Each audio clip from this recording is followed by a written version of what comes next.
Hello friends, it's Jake here. Welcome back to the channel. For those of you that are new, I am usually a B category Zwift racer, but no longer. As of last week, I have been officially upgraded to A category. So this is going to be my first race in A category, and it's going to be one of the new Zwift ZRacing Sprint Series races. So it's pretty short. It's probably only going to be about 10 minutes in length, which probably suits me as a weaker, newer A rider to do a shorter race that's going to be really punchy.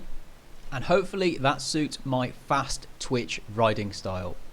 So the course today is Rooftop Rendezvous. It's going to be 6.6k. You do the lead in of 2.5, 3k, and then you get to the Rooftop KOM. You go all the way up that, and then you go all the way down the other side, and that's where the race ends. So as a lightweight rider, as a sprinter, I'm not sure that really suits my style. So maybe we're going to have to try and do something else. We'll see how the race pans out. And I had a look at the riders that were signed up to this race. There's some insanely strong riders. Welcome to A category. There's two riders here with an FTP of nearly 6 watts per kilo. Now, those are basically pro numbers. So this is going to be a really interesting experiment to see how I can try and hold onto the wheels of some almost pro level riders. And we're going to see if we can just survive this first race and how we get on. So let's jump into it. We're going to have a look at the race. I'm going to let this one play out in its entirety because it's so short, and I'm going to walk you through it as we watch it.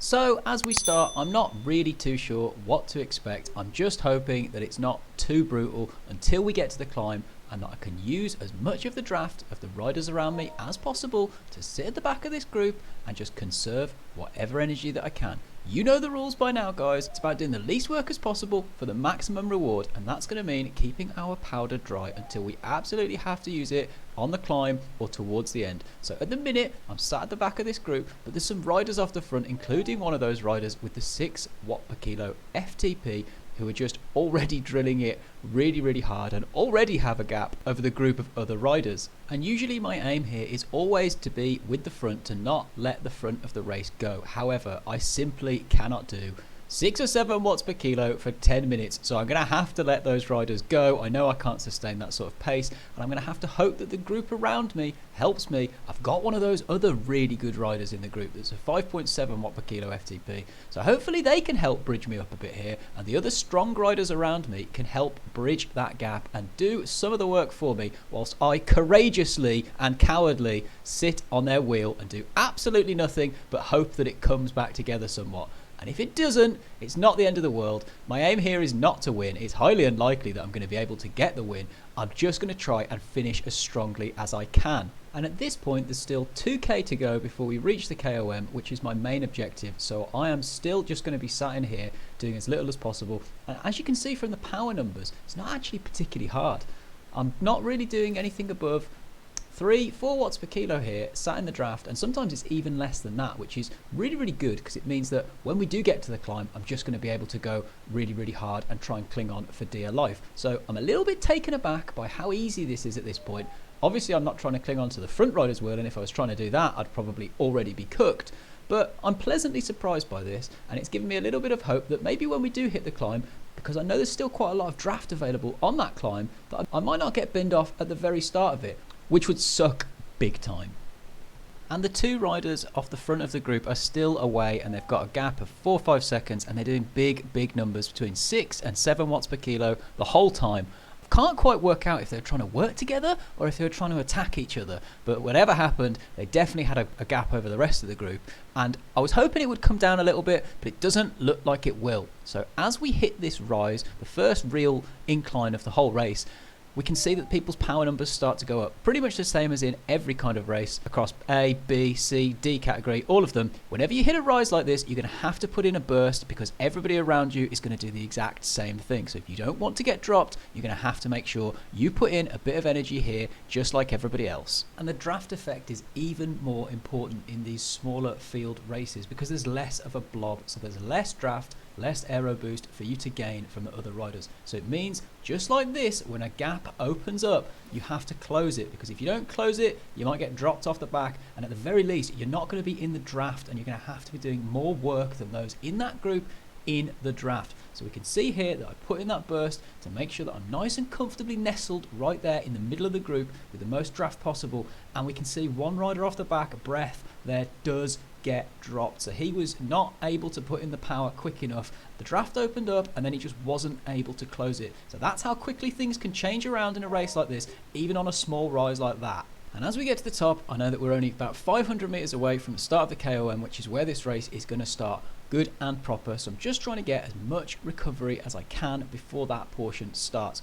As I take a look, surveil the race, see what the damage is further up the road, I can see that that breakaway group of 2 riders has got 14-15 second gap, and they're doing between 6 and 7 watts per kilo still. So I think it's highly unlikely that this group is going to be able to pull them back at this stage.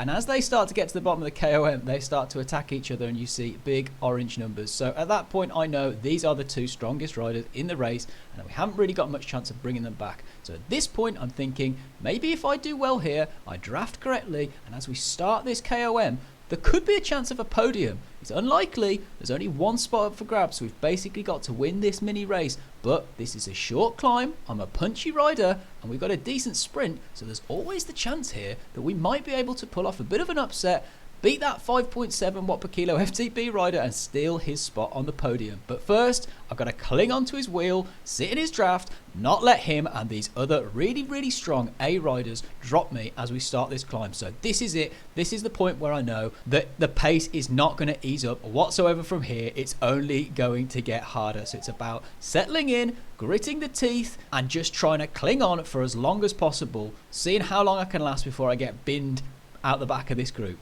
And so, of course, as usual, that's going to mean not letting any gaps open up. If the gaps open up, going around that rider, closing the wheel ourselves and making sure that we are pretty much at the front of the group. If anybody tries to make a break for it, I'm going to have to think about whether I want to chase their wheel and try and go with them, or if I think that they're going to not be able to get away, and if I sit in this group and let the group pull me to them. So it's going to be a little bit of decision making, and as you can see here, there's a little bit of a gap on the front, and I elect that I'm feeling okay at this point. The legs feel quite good that I'm going to close that gap myself. I'm not going to let the wheel go. If he's going, I'm going with him, and I'm not going to let him get away either. So if the riders around me won't stop it, I'll stop it myself, and he may even give me a bit of a pull. You can see here that there's still so much draft and so much speed. We're at 40 kph on this flat part of the KOM, so very much where you are in the group and in the draft is still absolutely crucial at this point. And now we're over halfway up the KOM and I'm feeling quite good. It's time to start thinking about,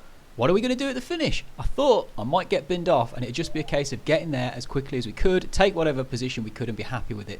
But at this stage I'm thinking, well, I'm not getting binned off the back of this group before the top of this KOM. I've got a little bit of energy left. What's going to be my best strategy to try and secure that 3rd spot and get on the podium? And in all likelihood, I know I'm probably going to have one of the better sprints in this group, but also it's a downhill descent sprint. Really does not suit me as a 62 kilo rider, and in my opinion that could be where I get caught out. So I have to make a decision now about whether I'm going to just sit in for that sprint finish, or if we're going to try and gamble and do something a bit bold here to secure that 3rd podium spot. And as we get close to the top of this group, I'm thinking, maybe my best bet would be to launch it from just before the top of the KOM, get a gap and try and hold that gap all the way to the finish. I don't want to go too early because these are some really strong riders chasing me at 5 watts per kilo. So I definitely don't want to let them chase me all the way up the top of this KOM. So I'm thinking I could try a ram raid here. I could try my poor man's Alaphillipe impression where I try and attack over the top, hold that gap to the finish. And I can see that the rider off the front, DFS, has gone through the banner, which means that he's only 41 seconds ahead of this group, which means that we're going to go through the banner in less than 40 seconds. And unfortunately, because I messed up my microphone settings, you can't quite see it, but I turned to the camera and I said, okay, let's do it. We're going to go. So this is the moment where I launch my attack, and we're going to see, is anybody going to come with us? And if not, how much of a gap can we get over the rest of the group before we go through that start finish banner. And as we do so, it's just over a 2-second gap. So I know that there's probably no backing down from here on out. It's all a descent finish. We have to go over this little flat bit and then we're onto that descent, and it's descent all the way down until that sprint finish line. So the gap is getting a little bit bigger here. It's just under 40 meters. So I'm thinking, okay, well, there's a chance they're going to have to start chasing, and they're going to have to start chasing soon. So my only objective here is to just keep that gap above 50 meters for as long as I possibly can. I'm out the saddle, I'm just trying to grind the gears down, and I'm hoping that my pace that I can carry over the top of this rise